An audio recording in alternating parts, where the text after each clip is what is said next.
This presentation is brought to you by the Friends of the Amazing Facts Ministry.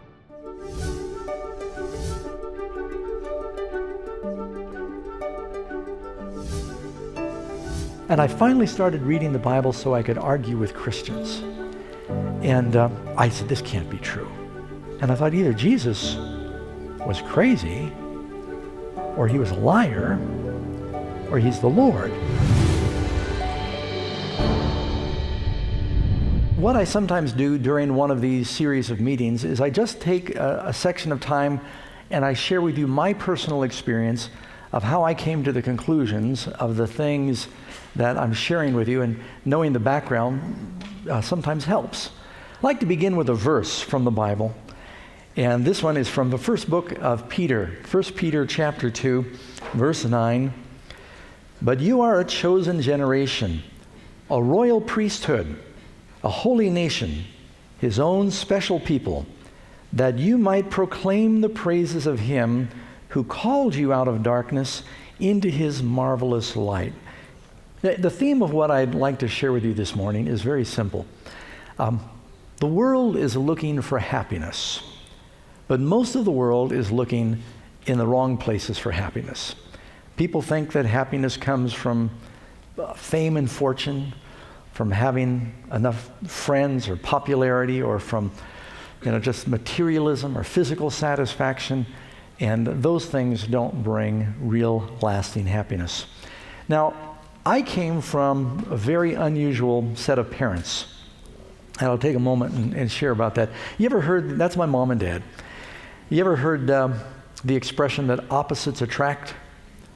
It's strange that the irony of that, and somehow how people who are so opposite end up getting married. I don't know that it was ever more true than with my mother and my father. My mother was Jewish. My father came from a Baptist background. My mother was a Democrat. My father was a Republican. My mother was born in New York City, and my father was born in a small Oklahoma town. He was a country boy. I mean, they were about as opposite as you could be. Just a little bit about Dad for a moment. He was born very poor. He somehow got himself through high school and got some lower college experience, did flight training, was very intrigued with flying, knew Amelia Earhart and Charles Lindbergh and some of those people. After the war, he began a business of buying and selling and leasing aircraft, until it was the largest aircraft leasing business in the world, called International Air Leasing. And was also very active. He liked racing cars, he'd water ski, flew planes, had a lot of money, but he wasn't a very happy man. And just everything was work. I mean, he worked just regular 16-hour days, but then he would pretty much drink himself to sleep. Starting at lunch, he would have his first cocktails. By the time he came home, he was almost always drunk. We were just always worried, was he in a good mood or a bad mood? And we'd run and hide if Dad came home drunk in a bad mood. So it wasn't always a very happy home. And so when I meet people that think, oh, if I could just make more money, I'd be happy, I thought, oh, you really think so? It doesn't work that way. Jesus said, one's life does not consist in the abundance of things that he possesses. Money does not make a very good foundation for happiness. Now I'm going to switch over to talk about Mom for a minute. Very different. Mom was Jewish. Her maiden name was Tarshish. She was born in New York City. She went to California with her family when she was young. They were looking for a better life, and Mom really was intrigued with wanting to be famous. She was very talented. She could sing. But then beyond that, Mom, she really became famous as a film critic. During that era, it was a very powerful position. If a critic said a movie was bad, they lost a lot of money. If it was good, they could make a lot of money. And so she knew a lot of powerful people and movie stars in Hollywood. Here's some pictures of Mom with some of the different celebrities. This is Mom with Sylvester Stallone, Muhammad Ali. Anyone remember George Burns? Paul McCartney. Here's Mom with Warren Beatty, Jimmy Stewart, Bob Hope, Natalie Wood. Some people thought they even looked a little alike. Here she is with Sally Fields, who's still acting today, Clint Eastwood, still producing, Paul Newman, Roger Moore, one of the James Bonds. So she knew these people. And when we were growing up, my brother and I, we didn't realize, how famous some of these folks were, but famous composers and singers and actors were coming to and fro in our home, both in LA, she lived in Beverly Hills, and in New York City. And but one thing I noticed is they weren't very happy. It's all an illusion. It doesn't really mean anything. Movies and television, it just creates an illusion because you multiply an image. But they're just normal people, and they struggle. Now, I grew up mostly in New York City. I'm born in Southern California. Mom moved to New York City after she divorced Dad. People were amazed the marriage lasted 6 years. I was 3 years old when they divorced. Bounced around between my grandparents, my father, and my mother because they were so busy with their careers that we just kind of felt like we were in the way. I went to 14 different schools. Part of the reason is because Mom and Dad were changing custody.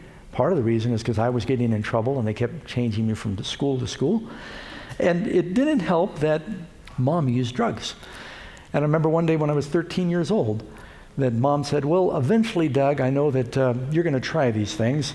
I just assume you did it at home. And so she rolled a joint and she smoked pot with me.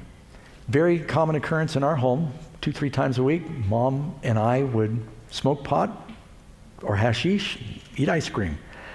And she said, I just want you to do it at home. Well, it didn't stay at home. And so I started getting into all kinds of trouble. And I kind of bounced around from one thing to another. I ran away from home the first time when I was 13. I was just looking for purpose. I used to think about suicide all the time because many of the public schools we went to, they said there's no God. And when you die, you just turn back into fertilizer. There's no purpose. And I remember distinctly when I was living in New York City, I went to the edge of one of these tall apartment buildings. We lived in a building that was 20 floors up. And get out on the roof. And I stood and I looked and I thought, all I have to do is jump and I won't be unhappy anymore. Do I need to tell you that I wasn't a very happy child? I just felt like my parents were busy with their careers and I just didn't have any peace or happiness. I believe you die and you turn back into dirt. And I thought, I got in trouble in school all the time. Why not get it over with? All I've got to do is jump and I won't be hurting anymore. Sad thing is I started thinking about that at 7 years old. But God just kept holding it back.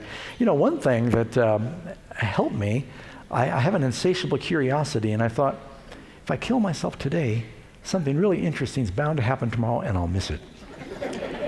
And so I was able to postpone my suicide one day at a time because of curiosity for years. Years later, I remember when Mom turned 40, she called me up, she said, Doug, I realized that my beauty and talents are fading, and I'm just thinking an end in my life. And I said, Mom, let me tell you how I dealt with that. At this point, I was a Christian. I said, you lose all your options when you commit suicide. You never know, it might get better tomorrow, and you'll never find out if you kill yourself. So just take it one day at a time. And years later, she said, that really helped me. So I began to think, why kill yourself by doing something boring like jumping off a building or taking a handful of pills?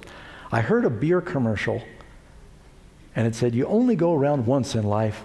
Get all the gusto you can. I wasn't real sure what gusto was, but I thought, well, that sounds good to me. I'm just gonna have as much fun as I can, and I'll kill myself having fun. And so I just began to live a very wild life with abandon. When I was living with Mom, I was already using drugs at home with Mom, and I found out where her stash was, and so I already knew about that side. When I was living with Dad's specialty was alcohol. He lived on a mansion in Southern California with a butler and a maid, and he had a complete bar in the house, stocked better than some city bars. And my friends and I, we would drink, and I was getting into a lot of trouble. I started getting involved in stealing and fighting and drugs. I started smoking cigarettes, and I was in and out of jail, ran away from home several times. And so I was getting into lots of trouble. And you know what it was, is I wanted attention. I wanted my friends to like me. And everyone wants love, and I just felt like nobody even cared about me. And so I just tried so hard to get someone to like me, I'd do just about anything. When I was living with Dad, this is the island, just a Google picture of Sunset Island #1. That's where Dad lived. He was in the north part of that picture. Had a house right there on the bay. We had 3 boats in the backyard. Had a yacht, ski boat, and I had a little sailboat. And the friends that I grew up with on the island, we got bored in the summertime, and we would go break into the homes of the other millionaires. We'd just sit around. We'd say, what do you want to do? I don't want to do it. Let's go break into this home. And so we'd go, and we'd dare each other. Just, kids have nothing to do. And so we'd go break into home. Didn't matter what we stole, just steal something to show you were in there. We stole a tennis racket. I mean, it's just anything. And then they started daring me. They said, I dare you to break in while the people are still walking around. You could see the lights on. Because we knew the doors were open because the island had a security guard, so people were very relaxed. And so we'd break in and we'd steal something. They would dare me to jump off the bridge into the water, and I would do it just to try and get their attention. Well, things continued to progressively get worse. With the drugs, the stealing, I began to break into other homes and stealing cars and run-ins with the police. I took traffic school several times before I even had a license because of the problems I got in. But something interesting happened. I finally left home when I was 15, and I told Dad, my stepmother said, either he goes or I go, and I don't blame her. I was really a problem. Dad moved me into one of his hotels. He said, you got to live here. And that didn't work very long, and finally I said, look, Dad, I'm going to go. And he said, I don't know what else to do with you. I've tried everything. And I said, I'm just going to have to go figure it out by myself. And I left. And I took off hitchhiking, 15 years old. I went up to Boston. I had forged my driver's license. I was born in 1957. I changed my learner's permit to 52. I got a false ID that said I was older than I was. And so I got an apartment in Boston, and I started breaking into homes and stealing cars, using drugs. I had a part-time job as a security guard, believe it or not. I did. A place called Boston Intelligence. And so I'd guard places at night, and then I'd steal during the day, because it just looks like you're moving. And while I was living like this in Boston, getting into lots of trouble, I met a friend who was very religious, and he was a security guard. And he found out about what I was doing during the day. And I said, Jerry, you going to turn me in? He said, oh, no, Doug, I don't need to turn you in. He said, your karma's going to get you. So what do you mean? He said, everything you do comes back. I said, there's no God. I stole that television. I got rid of it. Nothing happened to me. He said, you'll see. And not long after he told me that, I woke up in my apartment in Boston, and the door was open. And I got my scruples together, and I looked around. My TV was gone. And my radio. And I was mad. I called the police. I said, you got to track these guys down. You know there's thieves. So I pay taxes for you guys to do your job. And I was very indignant. And I started watching. I noticed that everything I did seemed to backfire. I'd steal something, and my friends were all thieves. They'd steal it from me. Or I would steal something, and I was often high or drunk, and I'd hide it, and I'd sober up and say, oh, where did I put that? Or I misplaced the money. Or I'd steal something, and I remember once I just risked my life. I stole this stereo. I got back, I plugged it in. It was broken. It didn't even work. And I started thinking, there must be a God. Jesus said, do unto others as you would have them do unto you. And it seemed like everything I did, it was backfiring on me. What convinced me finally was a little thing. I went to someone's house. I didn't quit stealing immediately. I kind of tapered off. I went to someone's house and I stole a box of Krusty's Instant Pancake Mix. And I know this sounds really dumb, but I did it because it was whole wheat pancake mix. Now, you got to just think about how dumb this is. I mean, I am drinking, I'm smoking, I'm using drugs, but I was a hippie, and I thought, I'd just use whole wheat pancake mix. They had this brand new box of Krusty's Instant Pancake Mix, and this is back before they had the barcodes, and they had the little round stamp on top. They'd stamp the top with the price, little circle, $1.19. I stole it. That day, I went back to my house, and some friends had come by while I wasn't home. I had just bought a brand new jar of Tang instant breakfast drink. Anyone remember that? My friends drank the entire jar, and there by the empty jar was the lid, and the lid was stamped $1.19. And I looked at the pancake mix, and I looked at the lid, and I thought, crime doesn't pay. I started thinking there must be a God. So I began to search. So I started getting into all these Eastern religions. And Buddhism, that's back in the days of the Beatles, and everybody was meditating, and the Eastern religions were very intriguing in America.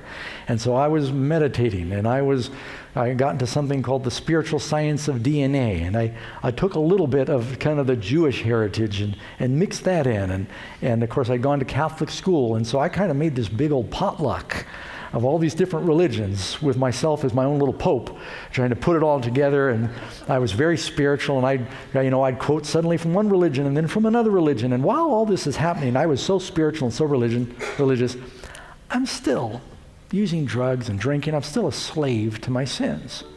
It hadn't made me any better. Don't go anywhere, friends. In just a moment, we're going to return for the rest of today's presentation. It's true.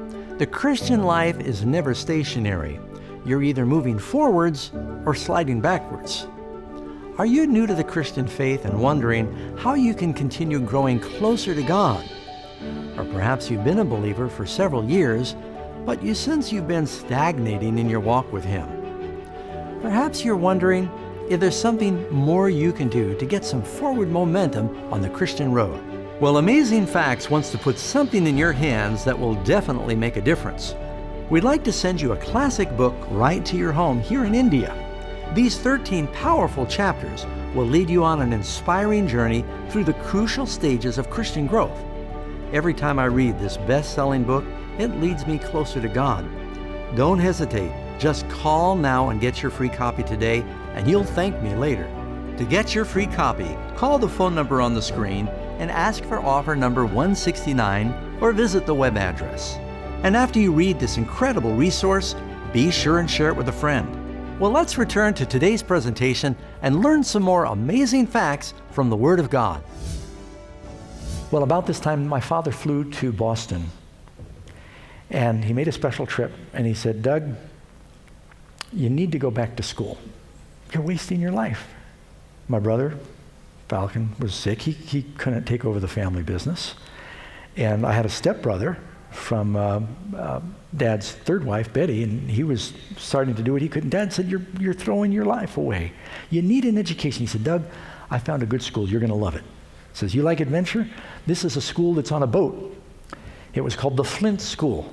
There are two schools like this in the world back then. One they made a movie out of called White Squall. That was an all-boys school. This one was co-ed. And so he said, "Oh, you'll love it." And so he pled with me. I said, "Okay."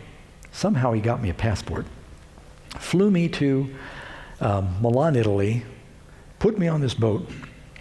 It was actually two sailboats that sailed together. It was called the Flint School. And after we left, I realized I'd sort of been tricked, because this was a very unique school for the children of politicians and millionaires, to get them out of their environments. They had a lot of kids getting mixed up with Moonies and cults and drugs back then, and they got them out of the environment. It put them in a controlled environment, taught them, business principles, but they taught atheism. Now I'm very spiritual, and they're showing films of Darwin. They're telling us to read the books of Ayn Rand, Atlas Shrugged. I don't know if you know about that stuff. It's sort of like Your God. And the captain said, "Look, you have to eat on the floor if you're not going to participate." And so I'd say, fine, I'd eat on the floor. I disrupted the school. And they said, "Well, you're going to have to stay in your room." And I had my friends bringing me food, and this went on for 2 months. So we had an interesting experience. We were sailing from northern Africa, Tunis, Africa, over to Port of Mahon, Spain. And on the way across, we encountered just a terrible storm. And water was coming in, mainsail ripped, the wind was howling, captain was seasick, water was cold, it was Christmas time. And what do you think atheists do when they think they're going to die? They start praying. And I was doing some praying. And you make promises. You all know what you're doing wrong when that happens. And so, of course, fear is the wrong reason to serve God. As soon as the storm was over, we forgot all about the prayers and the promises.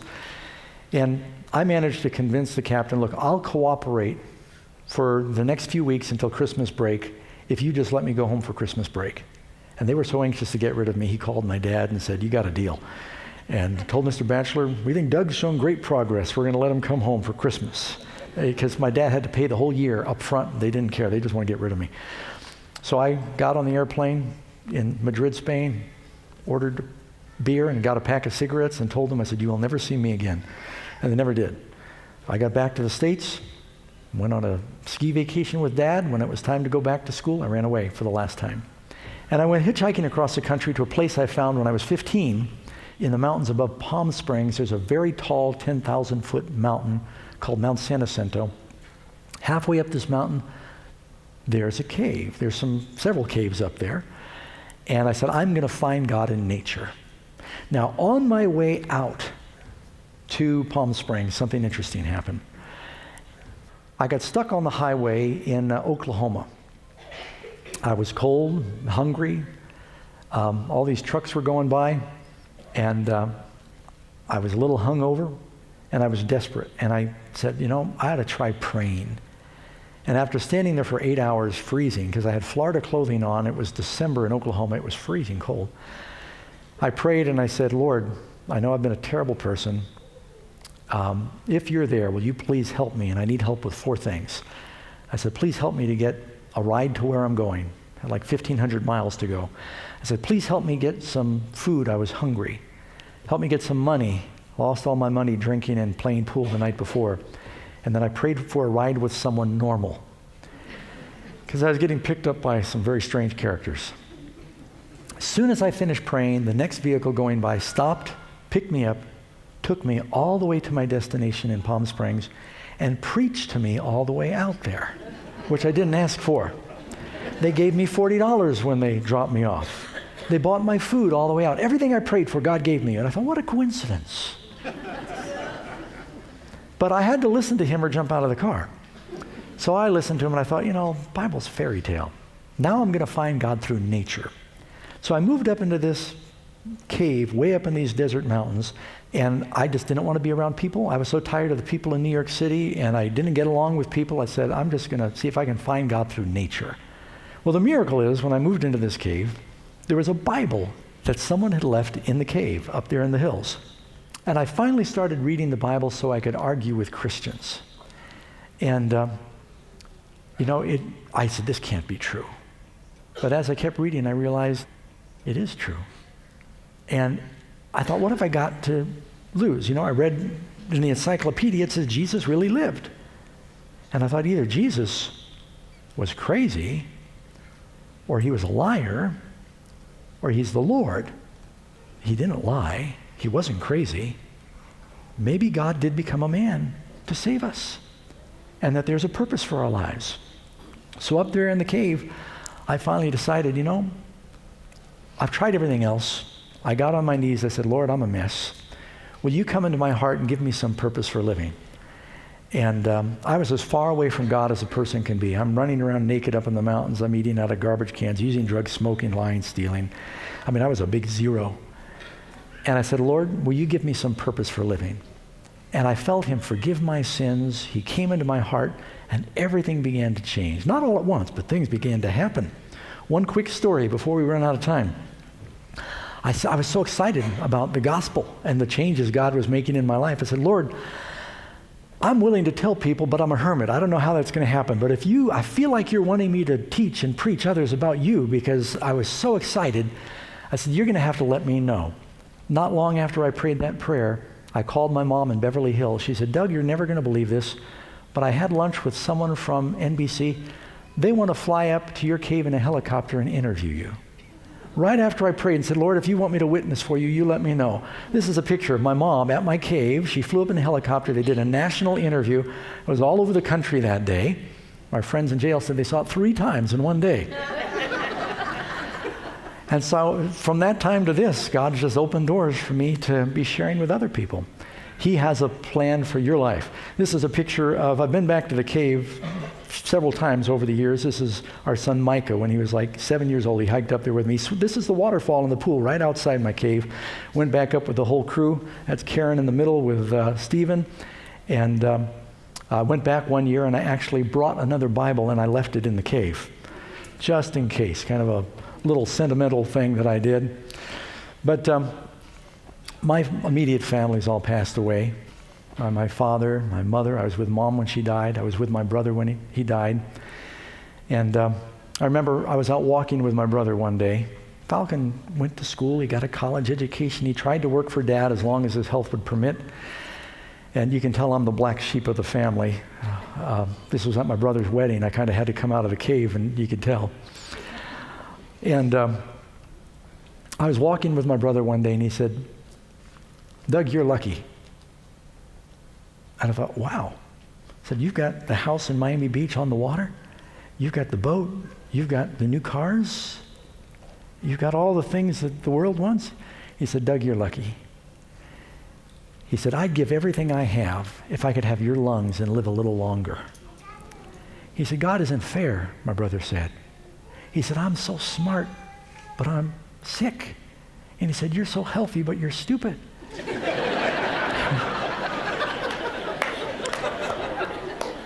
And, you know, my brother, he basically said, I know I'm dying.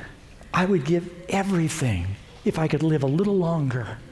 I wouldn't care about any of the stuff, any of the fame, if I could just live a little longer. And I said, "Falcon, do you want me to pray with you?" He used to tease me when I prayed. "Oh, yeah, so you're going to pray over the food. Go ahead. Rub-a-dub-dub, thanks for the grub." He used to tease us. But, you know, when he was dying, I said, "Falcon, do you want me to pray?" He said, "Yes, please." And what profit is it if you gain the whole world? If you're famous, if you got fortune, if you don't have life, you don't have anything. My brother would give everything for a little more of this life, and yet sometimes we're reluctant to let go and let Jesus take our lives and have eternal life.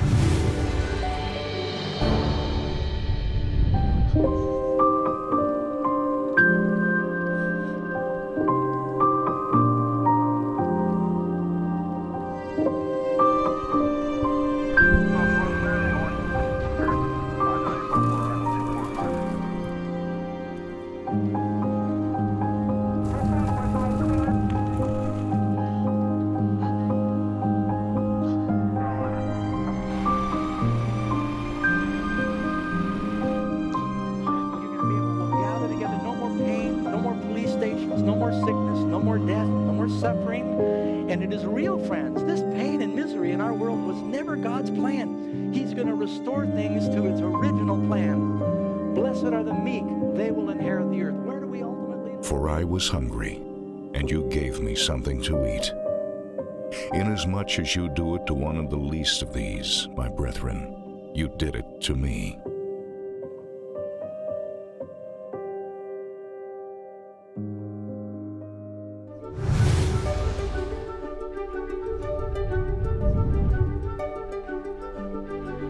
Don't forget to request today's free offer. It's sure to be a blessing.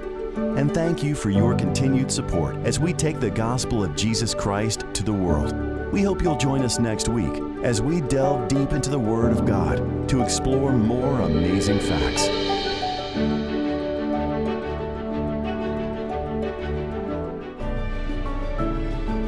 This presentation was brought to you by the Friends of the Amazing Facts Ministry.